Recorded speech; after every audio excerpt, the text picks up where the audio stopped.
1 João, capítulo 1, verso 1 ao verso 4.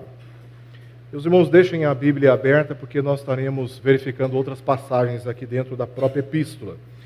Diz assim a palavra do Senhor: o que era desde o princípio, o que temos ouvido, o que temos visto com os nossos próprios olhos, o que contemplamos e as nossas mãos apalparam com respeito ao verbo da vida. E a vida se manifestou, e nós a temos visto, e dela damos testemunho, e vô-la anunciamos, a vida eterna, a qual estava com o Pai e nos foi manifestada. O que temos visto e ouvido, anunciamos também a vós outros, para que vós igualmente mantenhais comunhão conosco. Ora, a nossa comunhão é com o Pai e com o seu Filho, Jesus Cristo. Essas coisas, pois, vos escrevemos, para que a nossa alegria seja completa. Vamos orar mais uma vez?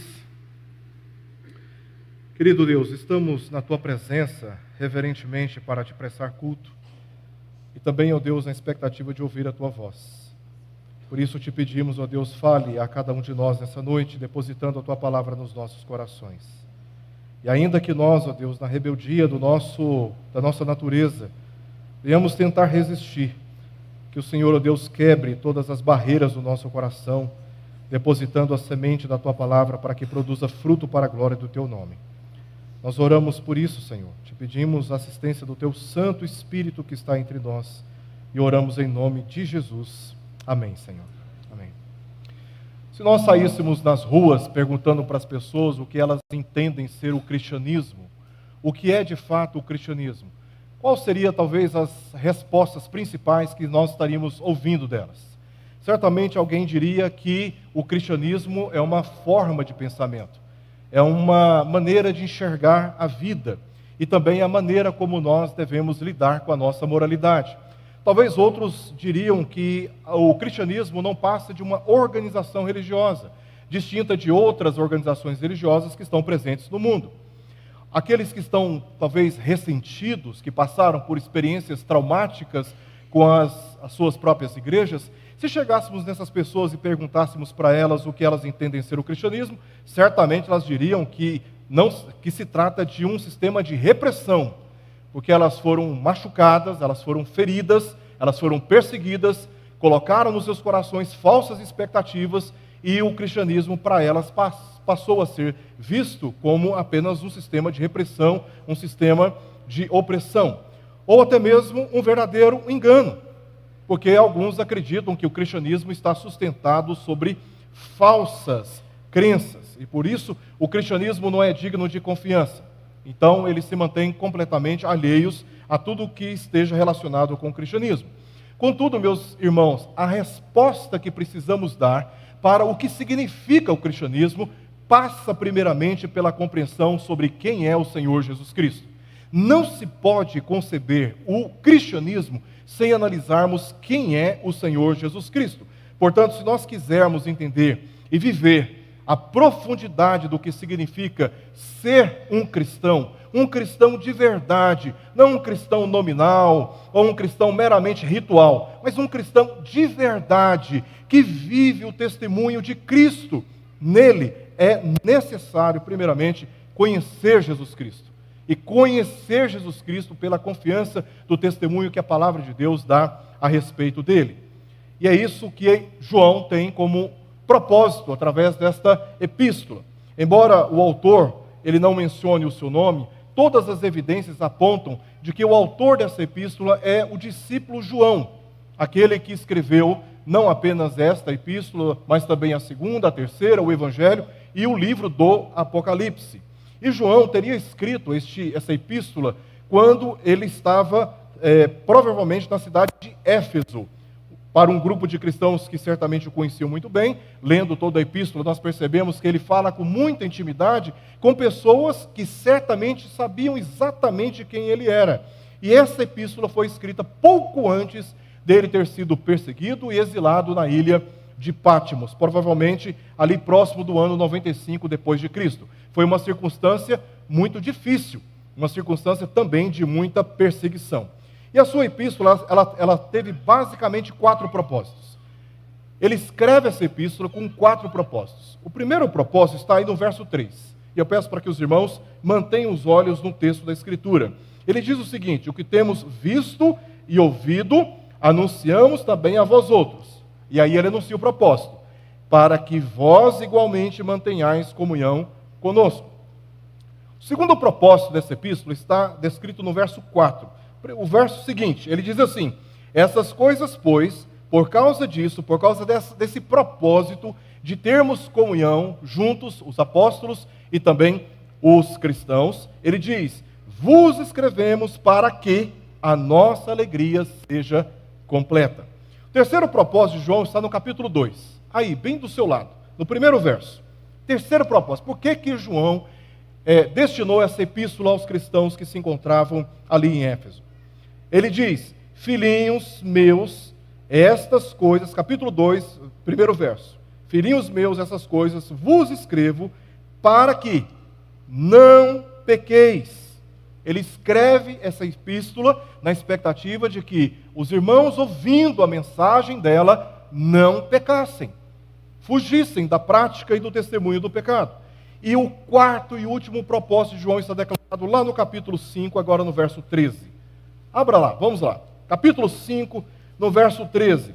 Claramente ele declara aqui qual é o propósito. Ele diz, capítulo 5, verso 13: essas coisas vos escrevi, a fim de saberdes que tendes a vida eterna, a vós outros que credes em o nome do Filho de Deus. 4 propósitos.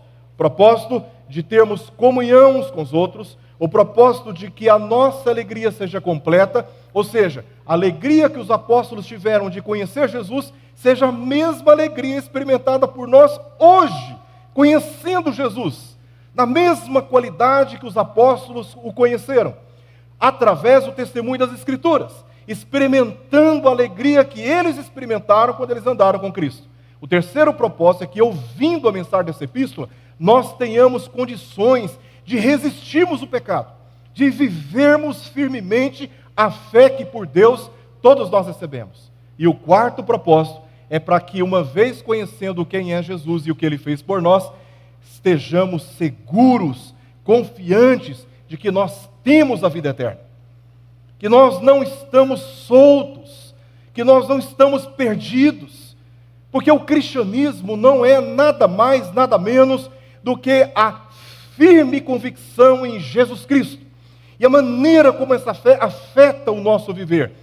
Podem vir a morte, pode vir a vida, pode vir a altura, a profundidade, o perigo, a espada, nada pode nos separar do amor de Deus que está em Cristo Jesus. Por isso, João escreve essa epístola para que todos sejam tomados por essa convicção de que nós temos a vida eterna. Bendito seja o nome do Senhor por isso. Todos nós temos a vida eterna. Aqueles, como diz João aqui no verso 13 do capítulo 5, os que creem no seu nome. Então, estes são os propósitos que eu tenho ao expor toda esta epístola na série que estamos começando aqui nessa noite. E para facilitar o nosso entendimento, essa passagem, capítulo 1, verso 1 ao verso 4, eu estou dividindo em 2 partes apenas.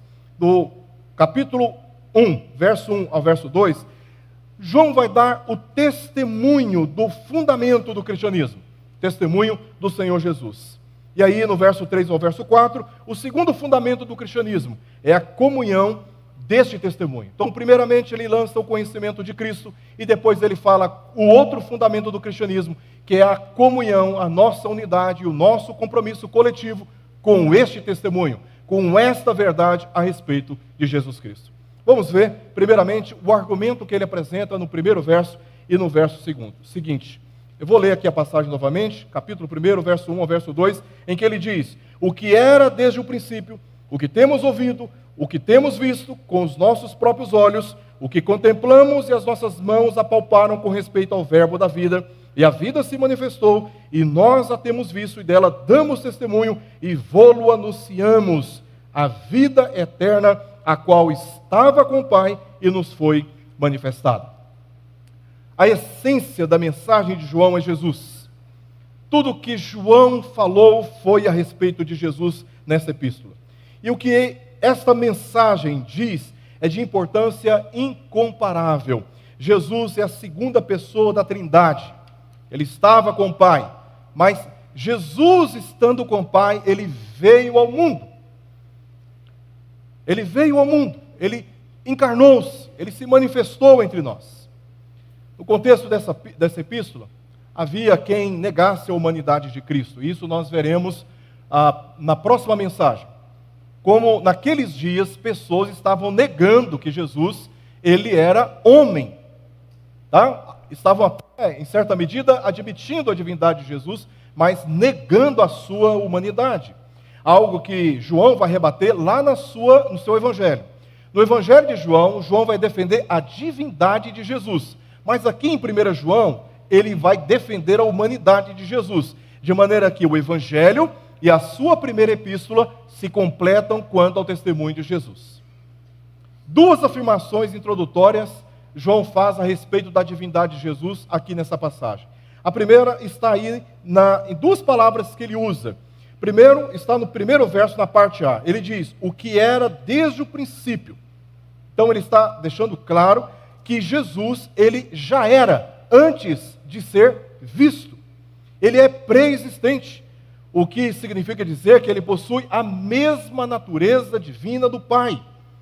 Olha, por exemplo, o que ele vai dizer lá no capítulo 5 do Evangelho de João, no capítulo 18. Só coloca a mão aí, alguma folha na palavra, nessa passagem, e vamos lá para o Evangelho de João, porque nós vamos voltar para a primeira epístola. Lá no capítulo 5, verso 18, João vai dizer o seguinte a respeito de Jesus. Por isso, pois, os judeus ainda mais procuravam matá-lo, porque não somente violava o sábado, mas também dizia que Deus era o seu Pai, fazendo-se igual a Deus. Agora vamos voltar lá para 1 João. João está aqui argumentando que Jesus, ele é da mesma natureza do Pai. Ele é Deus, ele é divino. Ele dá esse testemunho ainda no seu Evangelho, texto que nós lemos na nossa liturgia, quando ele disse no primeiro verso do Evangelho, no princípio era o Verbo, e o Verbo estava com Deus, e o Verbo era Deus. Ele está quase que repetindo aquilo que ele já disse no Evangelho.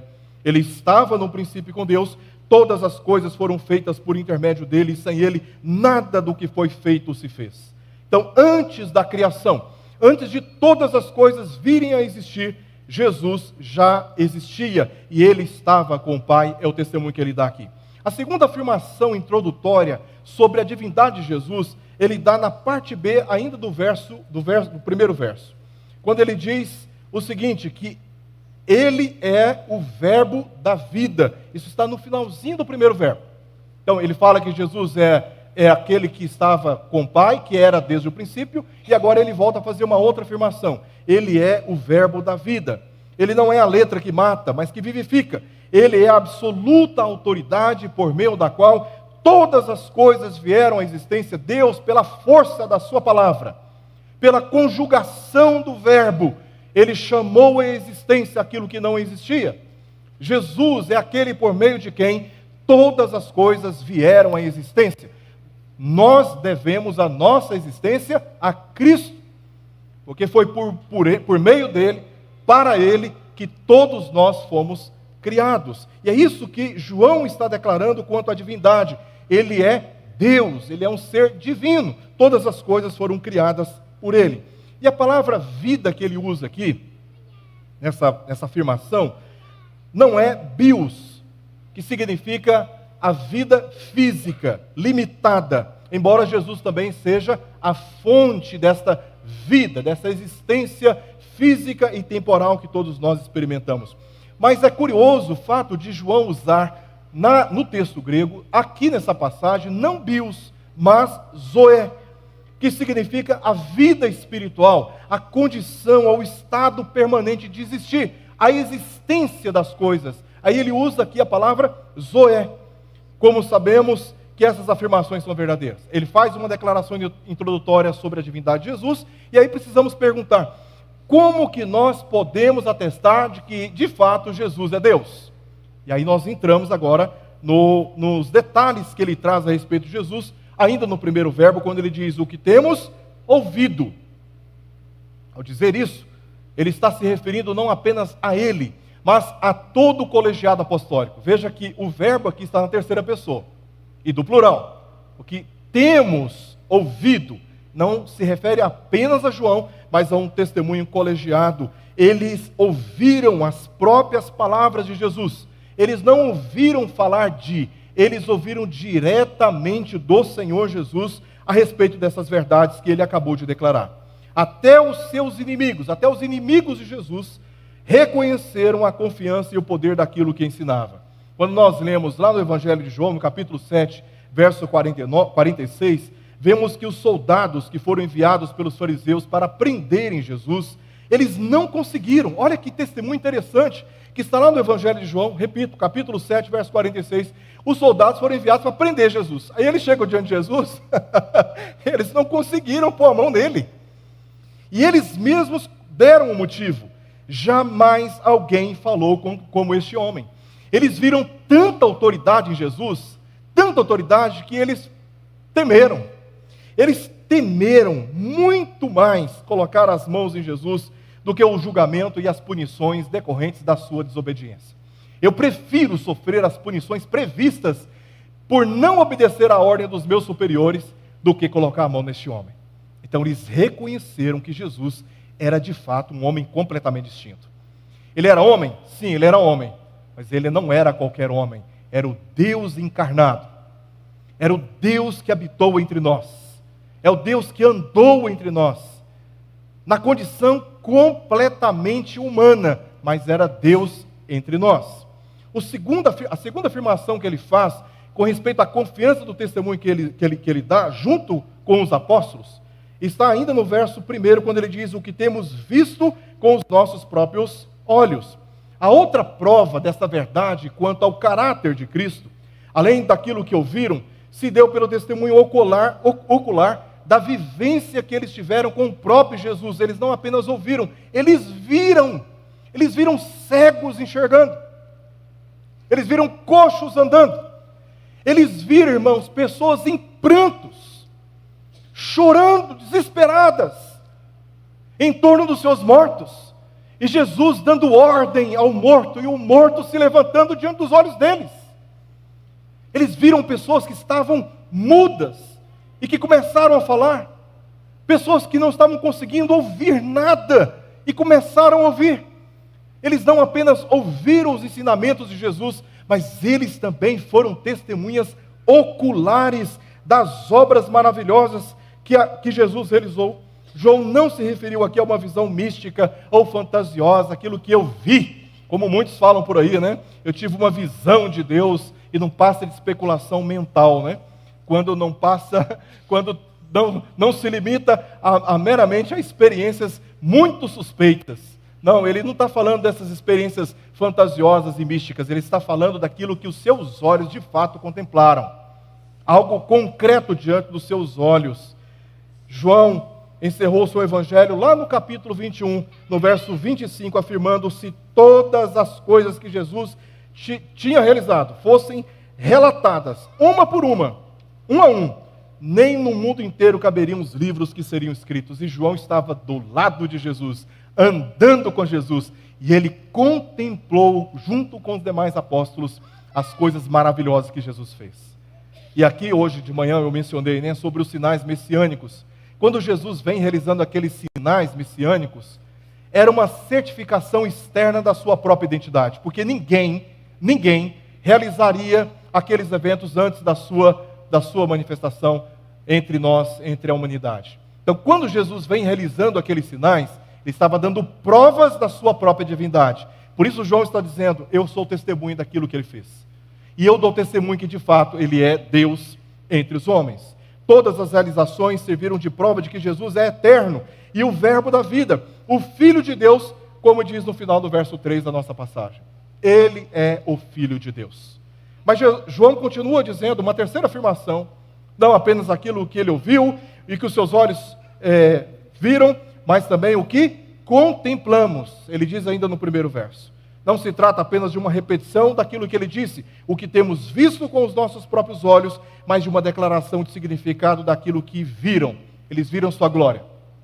Quando ele diz, aquilo que nós vimos E depois ele fala, e nós o contemplamos, ele está indo além daquilo que os olhos naturalmente enxergam. Ele está reconhecendo a glória, ele está dizendo que reconheceu a glória do Filho de Deus. Assim como ele diz lá no primeiro verso 14 do capítulo 1 do seu Evangelho. Vimos a sua glória, glória como do unigênito do Pai.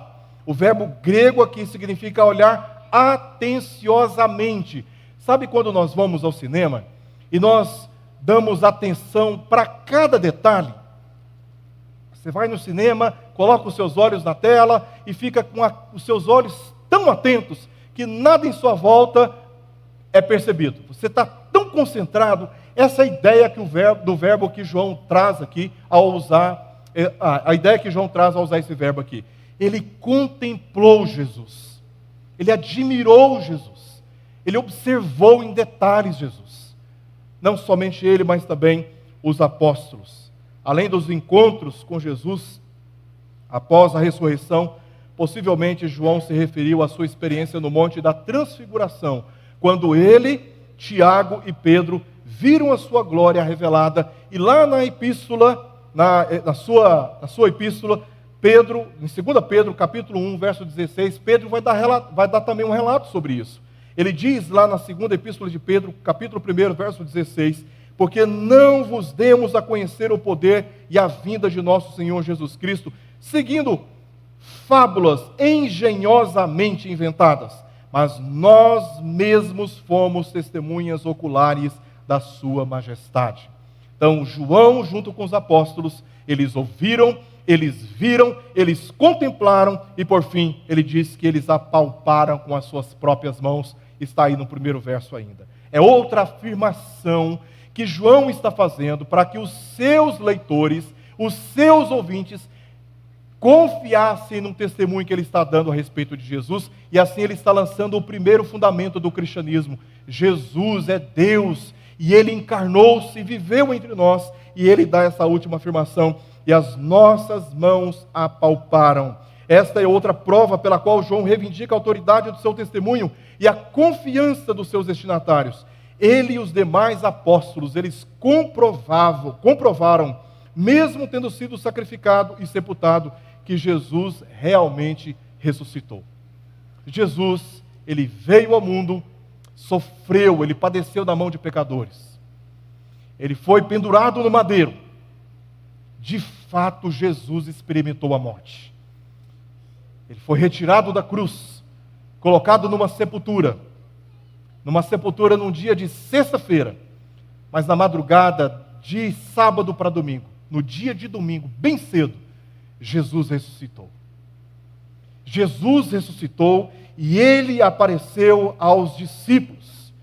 Quando ele apareceu aos discípulos, pela primeira vez, eles estavam enclausurados, presos, escondidos, num recinto com portas fechadas.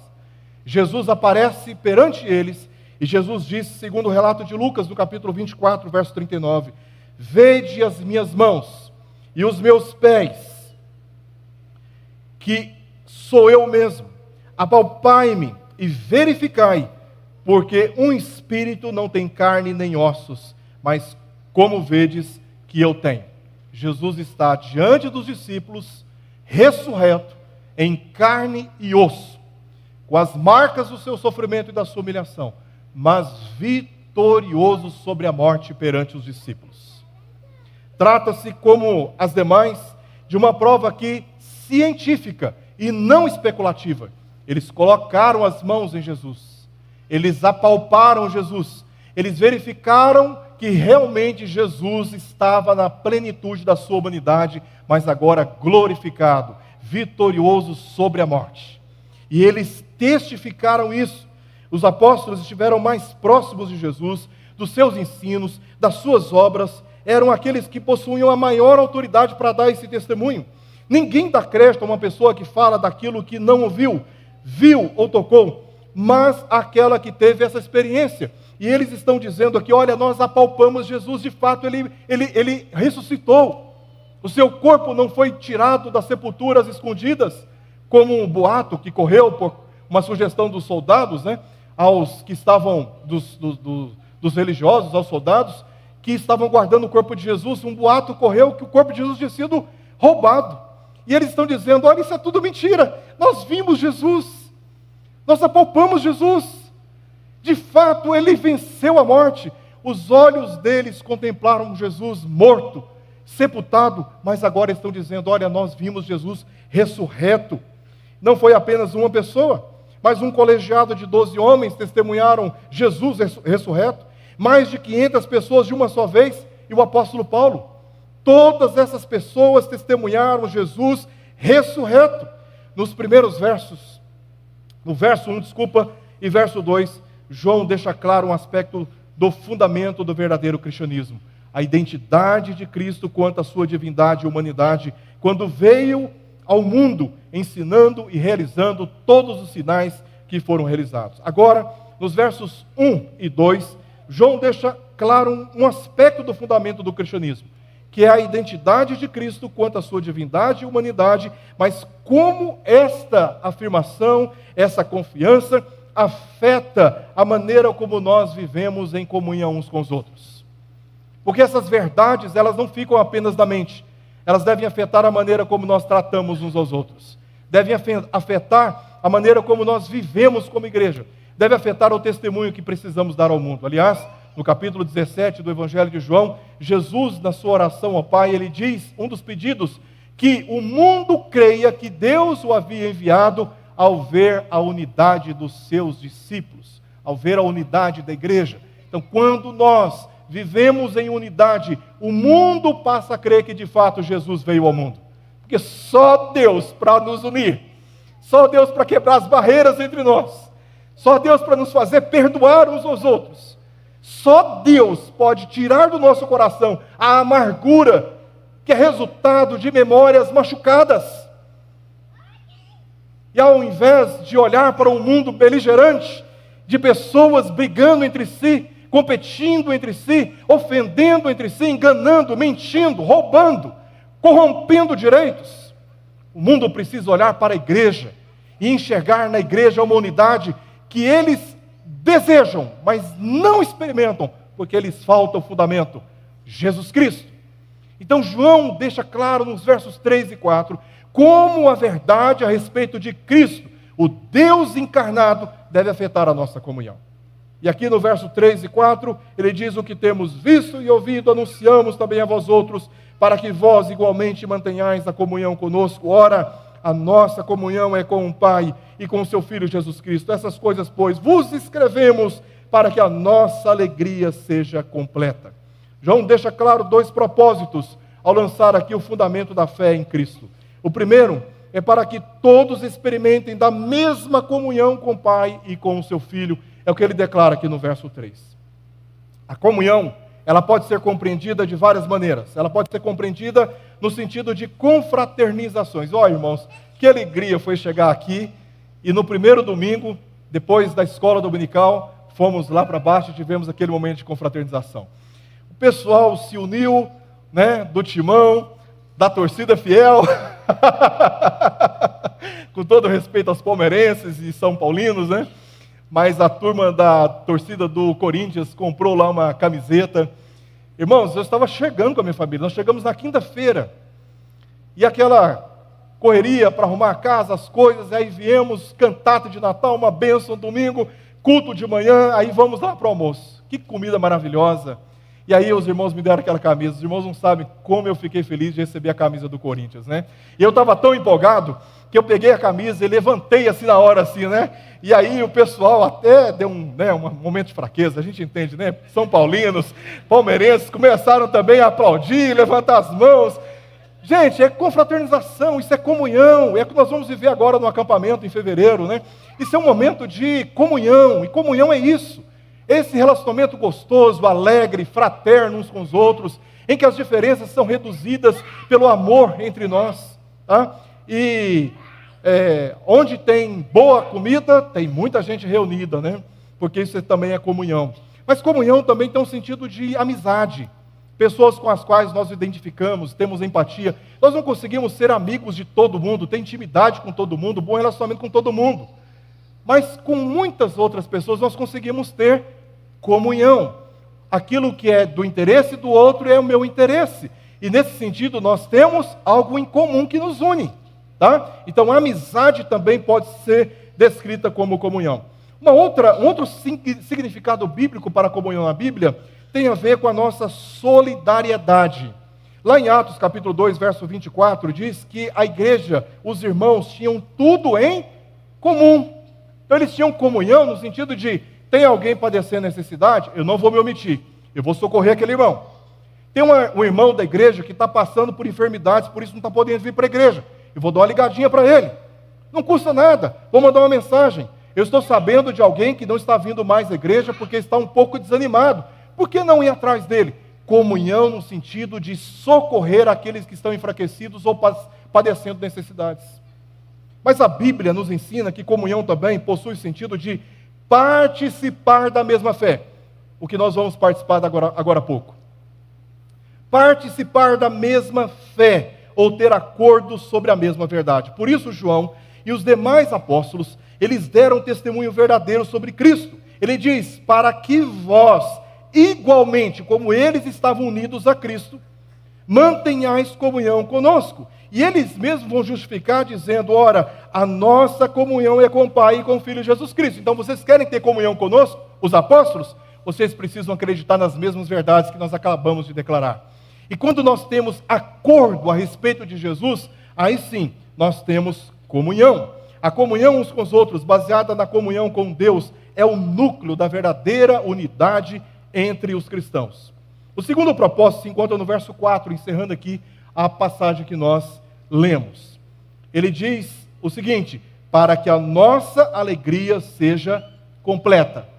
Então, o primeiro propósito está declarado no verso 3, para que nós tenhamos comunhão com os apóstolos, para que nós nos unamos a eles quanto àquilo que eles declararam ser a verdade a respeito do Filho de Deus. O segundo propósito é para que experimentemos a mesma alegria que eles experimentaram quando eles viram, ouviram, contemplaram e apalparam o próprio Cristo.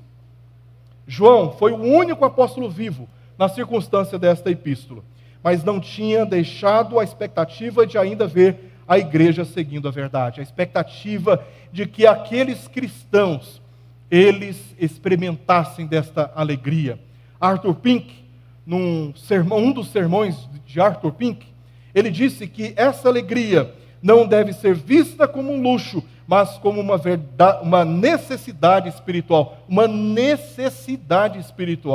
a alegria. E João experimentou isso ao dizer lá na sua terceira epístola, no verso 4, não tenho maior alegria do que esta, a de ouvir que meus filhos andam na verdade. Irmãos, sabe qual é a verdadeira expectativa de todo pregador do Evangelho?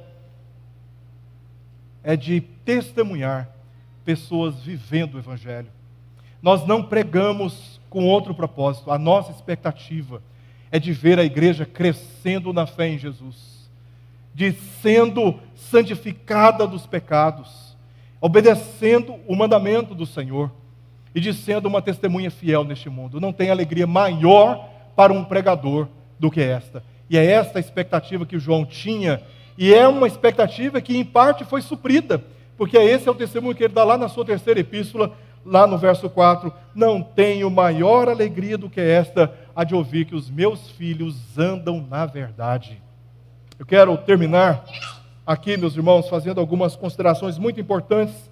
O apóstolo Paulo, em Efésios, capítulo 4, ele menciona dois tipos de unidade. No verso 3 do capítulo 4, ele disse que os cristãos deveriam se esforçar diligentemente por preservar a unidade do Espírito num vínculo da paz. A unidade do Espírito, segundo o próprio texto, já existia, e qual que era a necessidade? Ela precisava ser apenas preservada. Mas lá no verso 13, no mesmo capítulo 4 de Efésios, ele disse que os que possuíam um dom de ensino deveriam equipar os santos até que todos chegassem à unidade da fé e do pleno conhecimento do Filho de Deus. Então, na igreja de Éfeso, havia a unidade do Espírito, mas ainda não tinha alcançado a unidade da fé e do pleno conhecimento do Filho de Deus.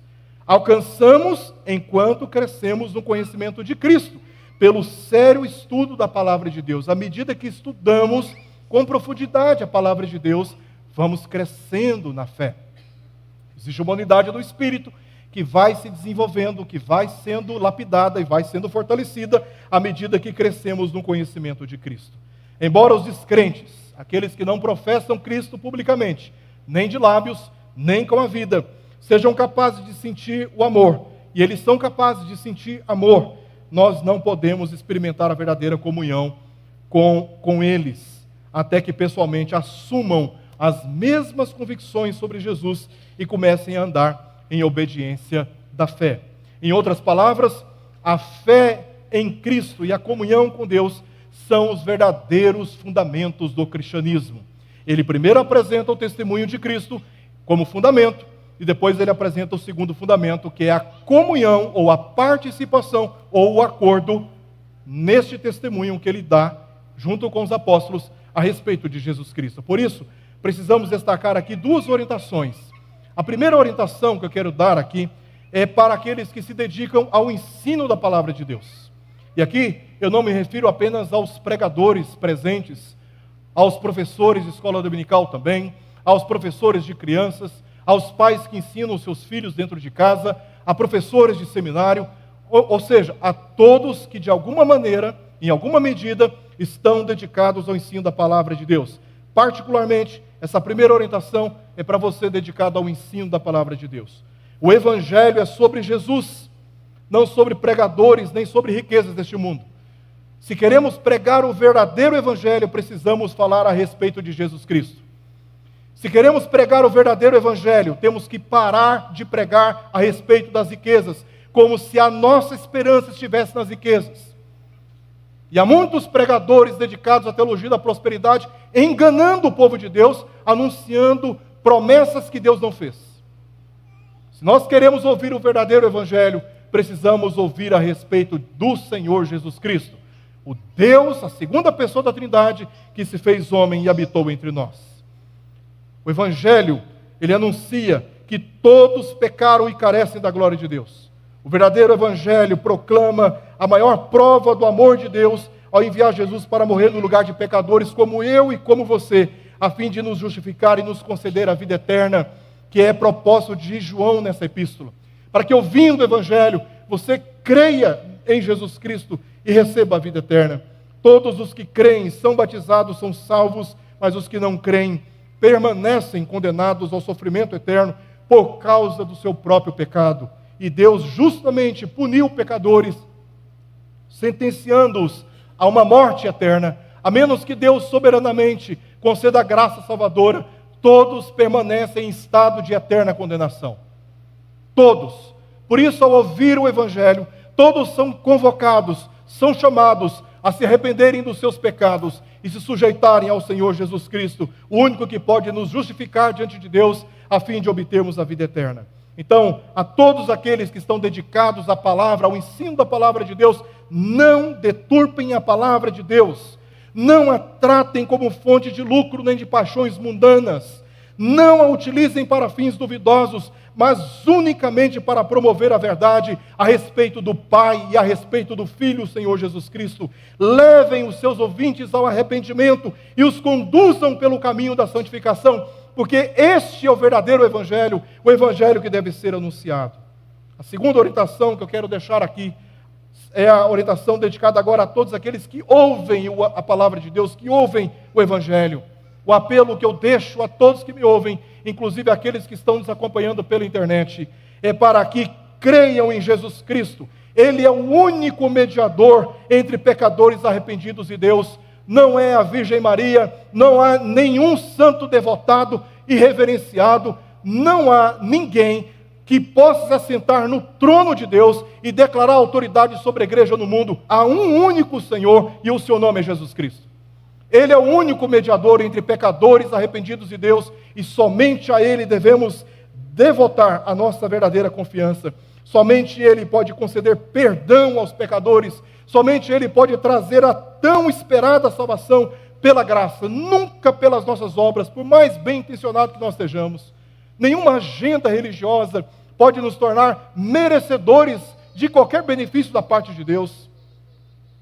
Protejam-se, por meio dela, dos falsos pregadores, que não passam de parasitas, que servem apenas para profanar a igreja e dizer aquilo que os profanos desejam ouvir. É pela palavra de Deus que nós nos prevenimos de falsos pregadores. Acolham a verdade, sejam firmes em seu testemunho, entendam que pode haver relacionamento missionário e também cordial entre crentes e incrédulos, mas não pode haver a verdadeira comunhão e a comunhão profunda e permanente, a comunhão da fé. Portanto, tenham o máximo de cuidado com as suas amizades e com as sociedades que vocês estabelecem, como namoros e com as escolhas de com quem pretendem se casar, bem como com as igrejas nas quais congregam ou pretendem congregar. O máximo de cuidado, e não deixem de nutrir a alegria da comunhão com os que creem em Cristo, como o apóstolo Paulo diz em Colossenses capítulo 1, versos 3 ao verso 5. E com essas palavras eu quero encerrar esse sermão nessa noite. Colossenses 1, versos 3 ao verso 5. Damos sempre graças a Deus, Pai de nosso Senhor Jesus Cristo, quando oramos por vós, desde que ouvimos da vossa fé em Cristo Jesus e do amor que tendes para com todos os santos, por causa da esperança que vos está preservada nos céus, da qual antes ouvistes pela palavra da verdade do Evangelho. Vamos orar?